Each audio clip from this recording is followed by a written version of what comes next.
এই নির্বাচন সকাল 10টা সময় থেকে শুরু হয়েছিল। 5টার সময় আনুষ্ঠানিকভাবে সেই নির্বাচনী প্রক্রিয়া সব জায়গার সাথে সাথে আমাদের রাজ্য বিধানসভাতেও শেষ হয়েছে এবং এখানে একটি আসন পশ্চিমবঙ্গ বিধানসভায় শূন্য আছে, একজন বিধায়ক মারা গেছে। বাকি 293 জনের মধ্যে 291 জন ভোটাধিকার প্রয়োগ করেছেন। আমাদের পক্ষ থেকে পরিষদীয় দলের মনোজ টিকা, সম্মানীয় বিধায়ক সুদীপ মুখার্জি, সম্মানীয় বিধায়ক খোকন মজুমদার, তারা এই নির্বাচনে পোলিং এজেন্ট এবং নির্বাচনের সমগ্র প্রক্রিয়ায় সকাল 8টা থেকে এখনো পর্যন্ত দায়িত্ব নিয়ে তারা কাজ করেছে। আমি প্রথমেই ভারতের নির্বাচন কমিশন এবং তার বিশিষ্ট পর্যবেক্ষককে অভিনন্দন জানাবো যে একেবারে ত্রুটিমুক্তভাবে এবং ইলেকশন কমিশনের যা যা গাইডলাইন ছিল, যেমন মোবাইল ফোন বাইরে রাখা, সবাইকে সুন্দরভাবে লাইনে দাঁড়িয়ে ভোটদান করা, গত কয়েক বছরে নিযুক্ত টিএমসির কিছু ক্যাডার যাদের বাইরে মুখ্যমন্ত্রীকে দেখা যায়, তাদের একেবারে ইনার কম্পার্টমেন্টের বাইরে রাখা, এই কাজগুলো মাননীয় অবজারভার করেছে। আমাদের পক্ষ থেকে পোলিং এজেন্ট বিধায়ক, তৃণমূল কংগ্রেসের একজন সাংসদের কিছু গাইডলাইন বিরোধী কাজের অভিযোগও করেছেন, যদিও সে প্রসঙ্গে আমি কিছু বলছি না। অবজারভার দেখে সত্যাসত্য বিচার করে ব্যবস্থা নেবেন। আমরা ভারতীয় জনতা পার্টি, আপনারা জানেন যে আমরা এই বিধানসভাতে 75 জন সদস্য যারা পদ্মফুল প্রতীকে নির্বাচিত তারা আছে। এর মধ্যে তৃণমূল কংগ্রেসের যিনি কোম্পানির মালিক মমতা ব্যানার্জি, তিনি মুকুল রায় সহ আরও 3-4 জনকে বিভিন্ন সময়ে, কখনো পার্থ চ্যাটার্জি, কখনো অন্যান্য নেতারা ওদের জয়েন করিয়েছেন, পতাকা ধরিয়েছেন, অনৈতিকভাবে পিএসসি চেয়ারম্যান করেছেন। এই লোকগুলোর বিরুদ্ধে আমরা অ্যান্টি ডিফেকশন ল অনুযায়ী আমাদের সংবিধানের 10th শিডিউলে আপত্তিও করে রেখেছি। তাদেরকে আমরা ভারতীয় জনতা পার্টির সদস্য হিসেবে কাউন্ট করি না। তাহলে 5 জন বাদ গেলে আমাদের 70 জন বিজেপির সদস্য বা সদস্যা ছিলেন, যারা এই নির্বাচনে বৈধ ভোটার এবং ভারতীয় জনতা পার্টি তাদেরকে আমাদের ভোটার বলে আমরা মনে করি।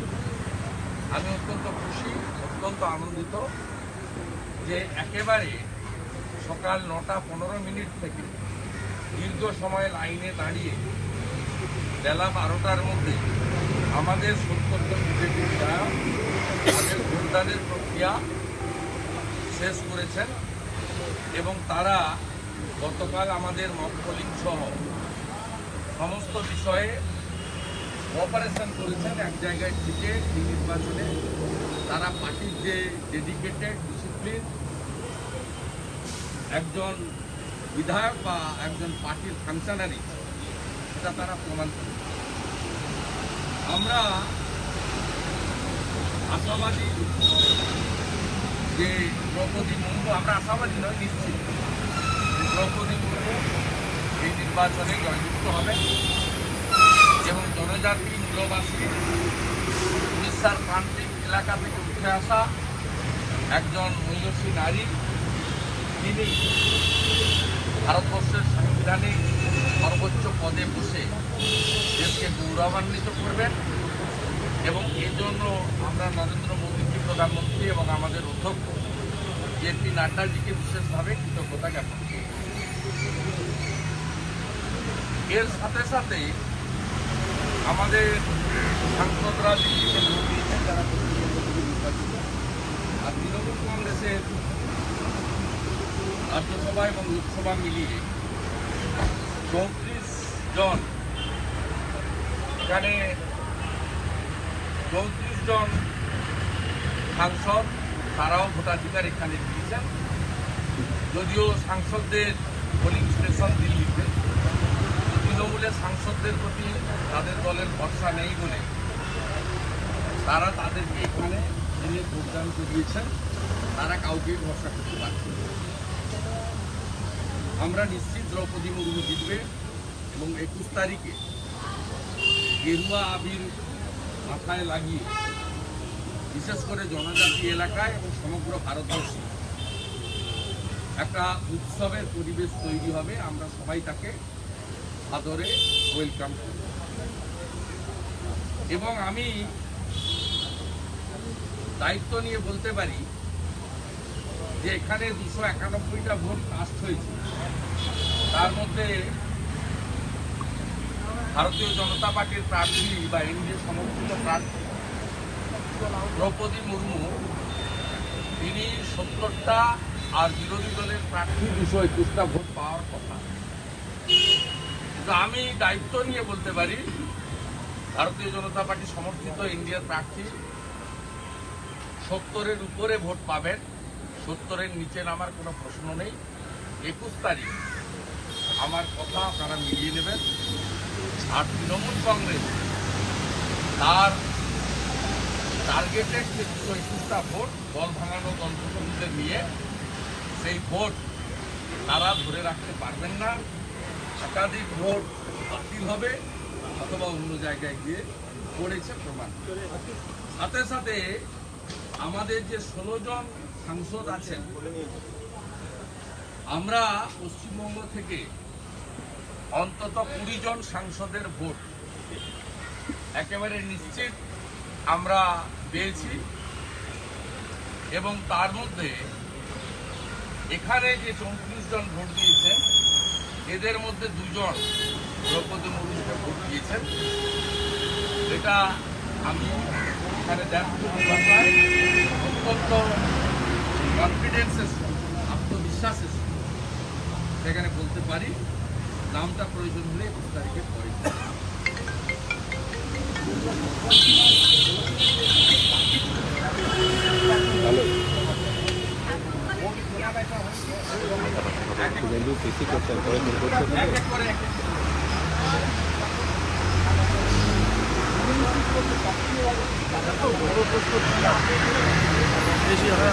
প্রথমত ভারতীয় জনতা পার্টি এনডিএ এমনকি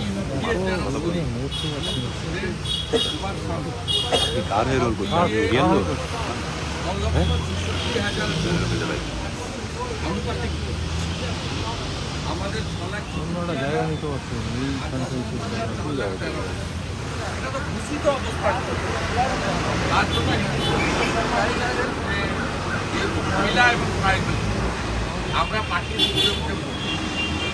শিবসেনার প্রধান বলেছেন আমি এর আগে এনডিএতে থেকে প্রতিভা পাটিলকে ভোট দিয়েছি, প্রণব মুখার্জিকে ভোট দিয়েছি, এবারেও আমরা দ্রৌপদী মুর্মুকে ভোট এবং এটা তো প্রকাশ্য এবং কে কেন ভোট দিয়েছেন। যেমন উড়িষ্যা বিজেডি তারা উড়িষ্যার যে ভাবাবেগ সেন্টিমেন্টকে সামনে রেখে তারা সবাই মিলে দ্রৌপদী মুর্মুকে ভোট দিয়েছে। তাই এখানে ইডি, সিবিআই এজেন্সি, কেনা বেচা, অর্থ, ইভেন্টে এসব প্রশ্ন আসে করতে। আর 6,66,000-এর সঙ্গে 4,13,000-এর বিরাট গ্যাপ, তার মানে এখানে কোনো কন্টেস্ট নেই।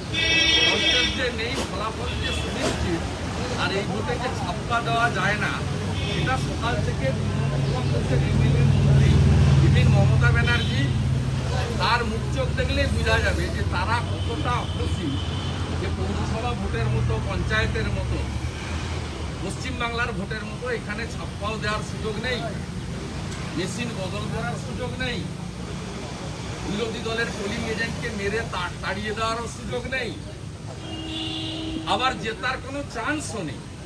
অর্থাৎ যশবন্ত সিনহার এই সমস্ত কথাবার্তা শুধুমাত্র মিডিয়ার সামনে 21 তারিখ পর্যন্ত টিকে থাকা একটা মরিয়া প্রয়াস ছাড়া আর অন্য কিছু নয়।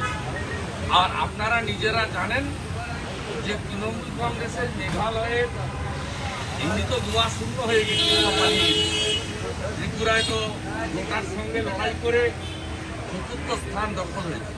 ভীষণ লড়াই হয়েছে নোটার সঙ্গে। নোটা এবং তৃণমূল লড়তে লড়তে নোটা 2.6 আর তৃণমূল 2.8 এখানে থেমেছে।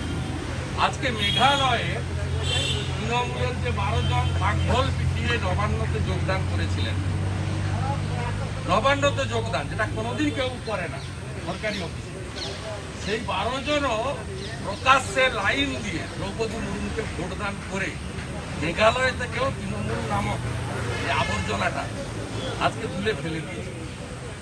গুজরাটে এনসিপি এমএলএ,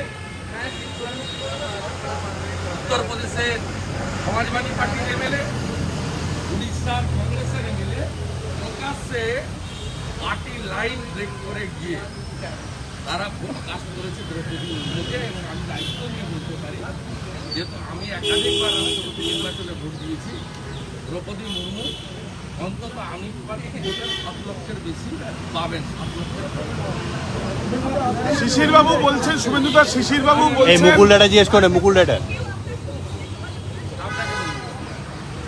বলছি আপনাকে বলবো কেন, শেষ টাইমে কথা বলতে তো অন্য লোক জানতে পারতেন, হোয়াটসঅ্যাপ কলেও জানতে পারতেন। তা আমি যে 70+ হবে কথা না বললে কি করবো? আর আমাদের 2-3 জনের সঙ্গে ওরা কথা বলেছিল, তার রেকর্ডও আমার কাছে আছে। তারা যেহেতু আমার কাছেই রিপোর্ট করে দিয়েছে, তারা যেহেতু আমার কাছেই জানিয়ে দিয়েছে যে এই রাজ্যসভার মেম্বার আমাকে ফোন করেছিল, অমুকের কি আমাকে ফোন করেছিল, সেই কারণে সেগুলো আমি আর এখানে ওপেন করতে চাই না। আমাদের চেষ্টা ব্যর্থ হয়েছে।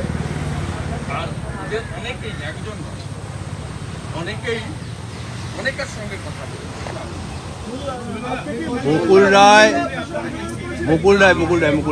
শুভেন্দুদা মুকুল রায় বলেছেন জসবন্ত সিং জিতবেন।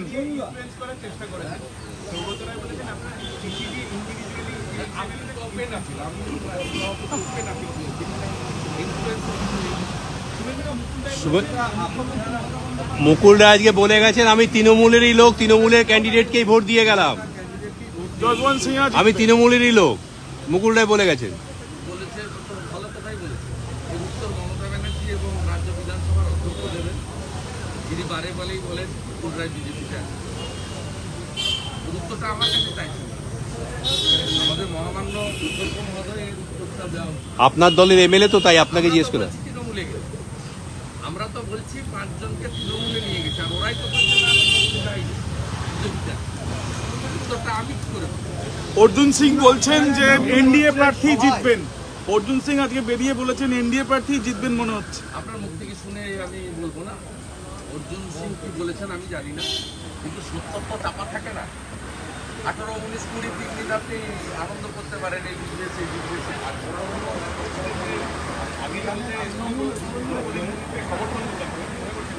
আগে জানলে সমর্থনের কথা উনি কোনোদিন বলেনি। উনি আদিবাসী এবং জনজাতি বিরোধী সিদ্ধান্ত নিয়েছেন এবং এর ফল তৃণমূল কংগ্রেসকে ভুগতে হবে। কারণ জনজাতি মূলবাসীদের একটা অংশ গত বিধানসভা নির্বাচনে তারা তৃণমূল কংগ্রেসকে ভোট দিচ্ছে, বিশেষ করে জঙ্গলমহল মুখ্যমন্ত্রী। এর ফলটাকে বুঝতে হবে। আমরা বুঝতে নয়, বক্তৃতার নয়, একেবারে কাজের ম্যানেজিং ডাইরেক্টর সে বলেছে এটা আদিবাসীদের ললিপপ। রাইসিনা হিলে পৌঁছে যাওয়ার ললিপপ এরা নিজেরা রাইসিনা হিল রাষ্ট্রপতির পদমর্যাদা, তার সাংবিধানিক ক্ষমতা এবং তার যে সর্বোপরি সাংবিধানিক যে উচ্চতা, এই গরিমা সম্পর্কে এটা জ্ঞান নেই বলে আজকে এরা কথাবার্তা বলছে। এবং কার্যত আজকের ভোটে বিরোধিতা করার মধ্যে তৃণমূল কংগ্রেস যে জনজাতি মূলবাসী আদিবাসীদের বিরোধী তারা প্রমাণ করে দিয়েছে। শিশির অধিকারী বলছেন, শুভেন্দুদা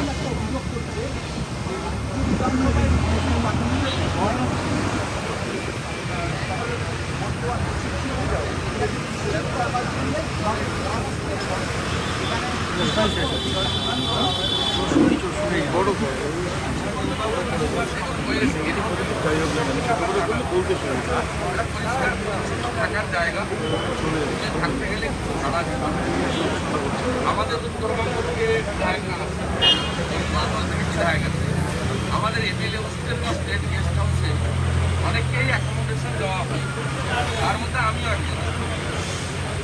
স্বাধীনতার পরে প্রথম অপোজিশন লিডারকে অ্যাকোমোডেশন কলকাতায় দেওয়া হয়। বিজেপি এত দেউলিয়া হয়ে যায়নি যে একটা হোটেলে একটা করে রুমে দুটো করে এমএলএ রেখে, একটা রুমে দুটো করে এমএলএ ছিল, এক জায়গায় রেখে তাদেরকে ভোটটা বুঝিয়ে দাও। এই যেমন এখানে একজন এমপি আছে, নাম বলবো, একজন এমপি তিনি ভোট দিত, তিনি টিক মেরে ব্যালটে ঢুকিয়েছেন, বেরিয়েছে বলছেন আমি টিক মেরে উনি টিক মারাটা দেখালে আরেকটা ব্যালট পেতে নিয়মেই আছে, কিন্তু টিক মেরে ব্যালটটা ঢুকিয়ে বলছেন আমি তৃণমূলের একজন এমপি, তিনি ভুল করেছেন। আমাদের তো বিজেপির আমি মনোজ সিনহা, মন্ত্রী কৃষ্ণ রায়, দিলীপ মুখার্জি এরকম 8-10 জন 12 জন ছাড়া সব তো ফার্স্ট এসেছে নিউ কামার। অর্থাৎ এই নিউ কামার এমএলএদেরকে ভোটিং পদ্ধতি বোঝানোর জন্য কালকে একটা জায়গায় আমরা সমবেত হয়েছিলাম। আর এটাকে যদি রিসোর্স পলিটিক্স বলে বলতেই পারেন, তা যারা বলছে তারা তো সব 7 স্টার বাড়িতে থাকে না। পার্থ চ্যাটার্জির পোষাগুলো যে বাড়িতে থাকে সেই বাড়ির আচার আচরণ মানে ব্যবস্থাপনা দেখলে প্রত্যেকের মাথা ঘুরে যাবে।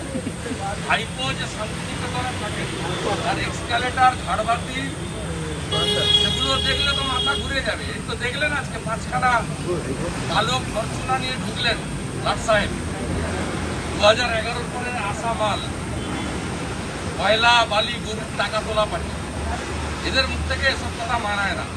মহারাষ্ট্রের রিসোর্ট পলিটিক্স হবে না, মহারাষ্ট্রের মতো ঝাড়খণ্ড হওয়ার পরে এই গভর্নমেন্টটাও যাবে একটু কিভাবে যাবে। শুভেন্দুদা শিশির অধিকারী বলেছেন নেত্রী যা বলবেন তাই করবেন দলের একজন সাংসদ হিসেবে। ও কি বলছে, কি দুরান্ত প্রথম কথা বলি, আমি যে নর্দমার কিছু সম্পর্কে আমি দিই না, ওই নর্দমার কিছু সম্পর্কে আমি শুধু বলবো আমার ওই গত প্রেস কনফারেন্সের যে চিঠিটা ডিসেম্বর মাস 20 সালে, সেই চিঠিটা পাবলিক ডোমেনে আমি নিয়ে এসেছি এবং ওই চিঠিটার মূলে কনস্পিরেটর কারা লিখিয়েছে, মমতা ব্যানার্জির নির্দেশে ভাইপো, আইপিএস পীযূষ পান্ডে এরা মিলে এই চিঠিটা লিখিয়েছে এবং এইটা প্রমাণ হয়ে যাবে। আর এই যার সম্পর্কে প্রশ্ন করছেন, don't ask me any question,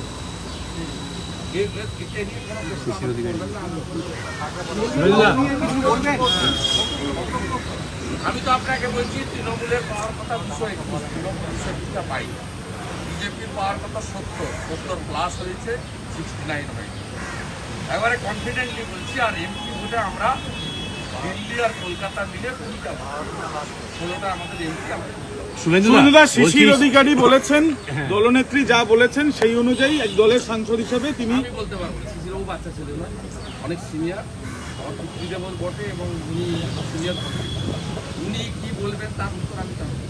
আপনি কি মনে করছেন এটা অপমান করা, মানে যেভাবে তৃণমূলরা রিয়াক্ট করছে তার সম্পর্কে, তিনি দীর্ঘদিন তৃণমূলের তৃণমূল কোনো পার্টি নয়, তৃণমূল কোনো পার্টি নয়, এটা একটা প্রাইভেট লিমিটেড কোম্পানি এবং এরা মহাদেবের শিবলিঙ্গকে অপমান করে, এরা জয় শ্রীরামকে গালি বলে, এরা মা কালীকে বলে মাংস খায়, মদ খায়, সিগারেট খায়, এই তৃণমূল।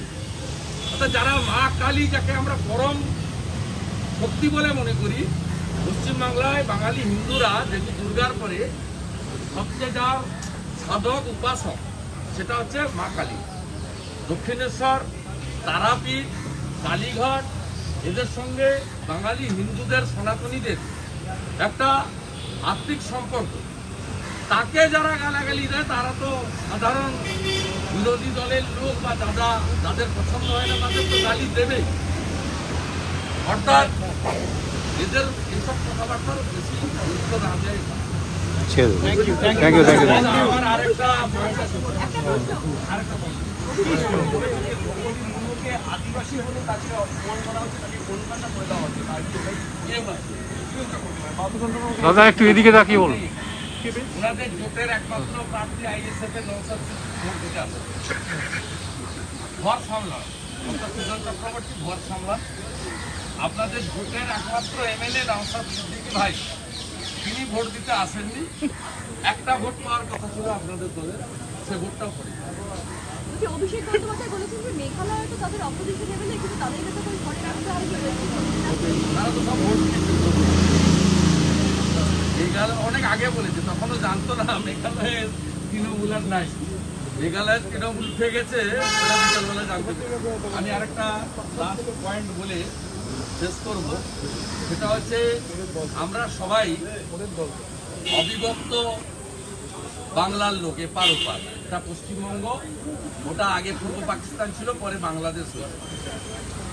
বাংলাদেশে হিন্দুদের সংখ্যা কমতে কমতে 8% পৌঁছেছে, এবং গত দুর্গাপূজার সময় থেকে নানাভাবে হিন্দুদের টার্গেটেড আক্রমণ হচ্ছে। গত দুদিন ধরে বাংলাদেশের নড়াইলের দিঘালিয়া বাজার এলাকাতে, সাহাপুরে, লোহাগাড়া উপজেলার নড়াইলে, এখানে 200 হিন্দু বাড়ি, দোকান, মন্দির, ওখানকার জেহাদিরা ভেঙে মেরে পুড়িয়ে তছনছ করে দিয়েছে। আমরা বাঙালি হিন্দুরা এতে খুব উদ্বিগ্ন, কারণ আমাদের পশ্চিমবাংলায় কয়েক কোটি লোক উদ্বাস্তু হয়ে এই পারে এসেছেন, এবং ডক্টর শ্যামাপ্রসাদ মুখার্জি আমাদের হিন্দুদের হোমল্যান্ড দিয়ে গেছেন।